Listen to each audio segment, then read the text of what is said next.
2 Chronicles chapter 5. So all the work that Solomon had performed for the house of the Lord was completed. Then Solomon brought in the items his father David had dedicated, the silver, the gold, and all the furnishings, and he placed them in the treasuries of the house of God.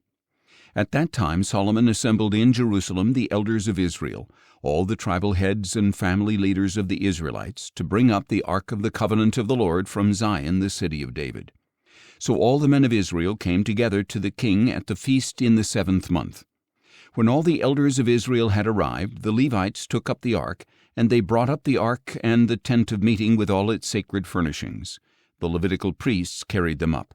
There, before the ark, King Solomon and the whole congregation of Israel who had assembled with him sacrificed so many sheep and oxen that they could not be counted or numbered.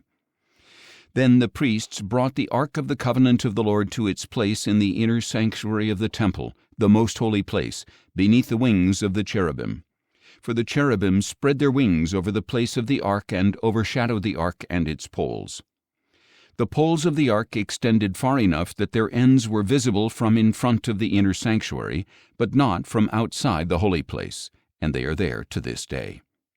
There was nothing in the ark except the 2 tablets that Moses had placed in it at Horeb, where the Lord had made a covenant with the Israelites after they had come out of Egypt.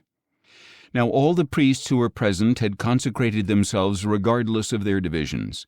And when the priests came out of the holy place, all the Levitical singers, Asaph, Heman, Jeduthun, and their sons and relatives, stood on the east side of the altar, dressed in fine linen and playing cymbals, harps, and lyres, accompanied by 120 priests sounding trumpets. The trumpeters and singers joined together to praise and thank the Lord with one voice.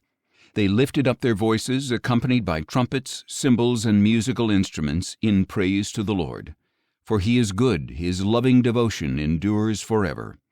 And the temple, the house of the Lord, was filled with a cloud, so that the priests could not stand there to minister because of the cloud, for the glory of the Lord filled the house of God.